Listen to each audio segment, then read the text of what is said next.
everyone, good morning. I am Lenny Lu Igpan Espirito, BS Entrepreneurship 1B.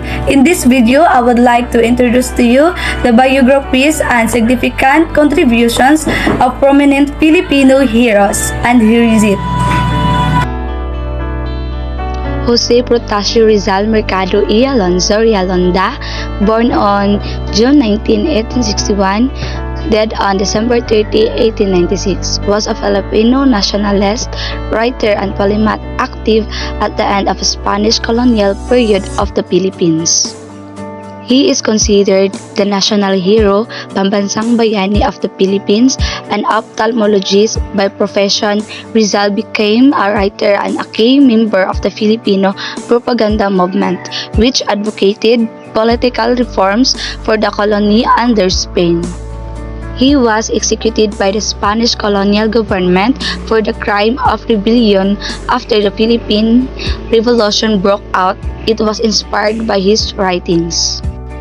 Though he was not actively involved in his planning or conduct, he ultimately approved of its goals, which eventually resulted in Philippine independence.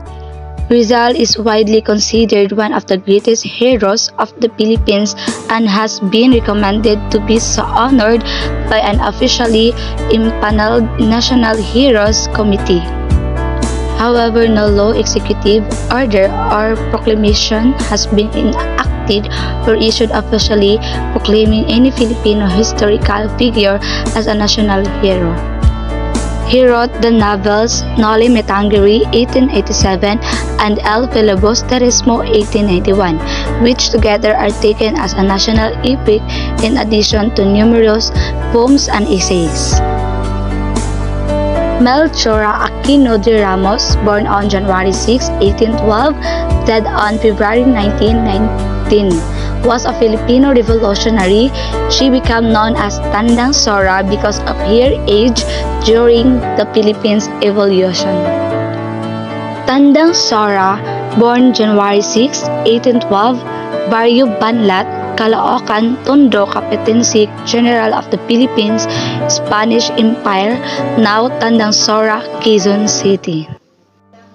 Dead February 1919, age 107, Banlat, Caloocan, Rizal, Philippine Island, now Tandang Sora, Quezon City. Resting place, Tandang Sora National Shrine, Quezon City. Nationality, Filipino. Other names, Tandang Sora. Spouse, Fulgencio Ramos. Children, 6. Emilio Aguinaldo y Fami, born on March 22, 1869, dead on February 6, 1964. Was a Filipino revolutionary, statesman, and military leader who is the youngest president of the Philippines, 1899-1901, and is recognized as the first president of the Philippines and of an Asian constitutional republic. He led Philippine forces first against Spain in the Philippine Revolution 1896-1898, then in the Spanish-American War 1898, and finally against the United States during the Philippine-American War 1899-1901. Emilio Jacinto E. Dizon, born on December 15, 1875, died on April 16, 1899. Was a Filipino general during the Philippine Revolution.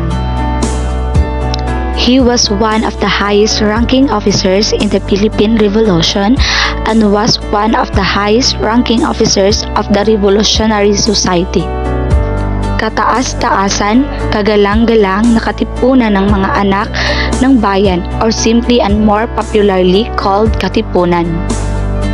Being a member of its Supreme Council, he was elected Secretary of State for the Hearing Bayang Katagalogan, a revolutionary government established during the outbreak of hostilities.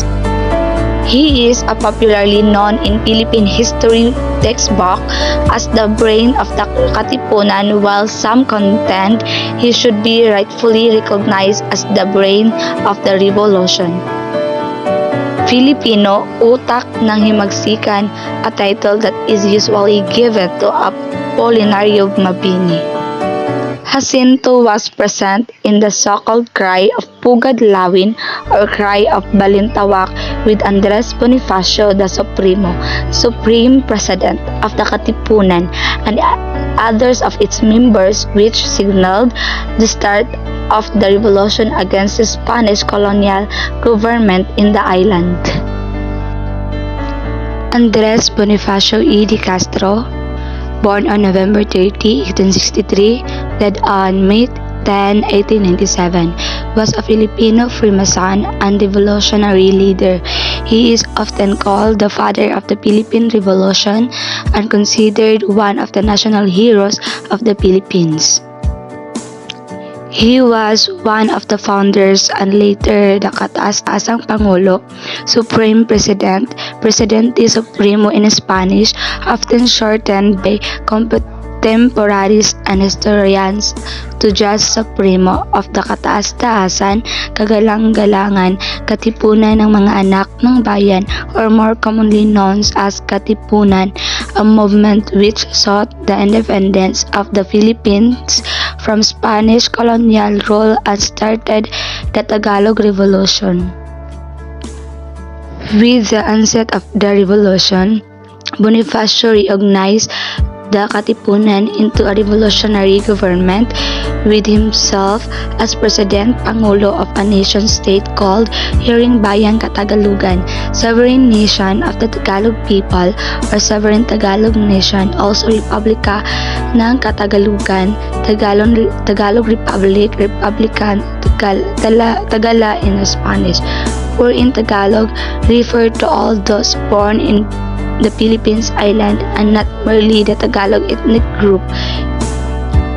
Hence, some historians have argued that he should be considered the first president of the Tagalogs instead of the Philippines. That is why he is not included in the current official line of successions.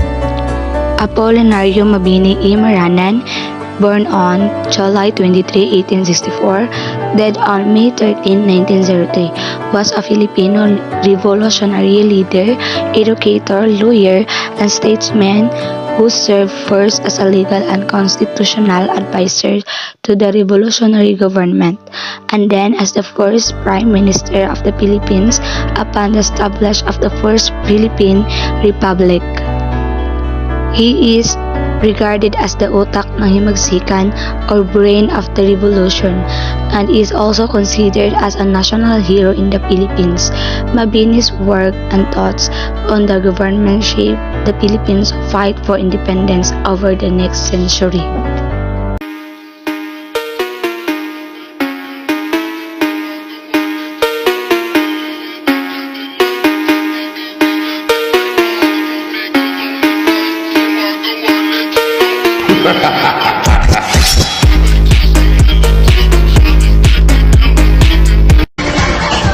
Minsa'y natuwa ang may likha, 7,000 pulo ang ginawa. Mga hiyas na inilatag sa malasudlang dagat. At ang bayan niyang pinili, nasa dulo ng bahaghari. Kaya't 1,000 kulay, nangangakit kumakaway. Kati-kati na ba ang iyong mga paa? Handa nang umalis, mag-iwaliw at lumarga. Buti na lang taga dito ka. Sing dami ng happening, ang dami ng isla. It's more fun. Ikaw ba'y nalulungkot, naiinip, nababagot?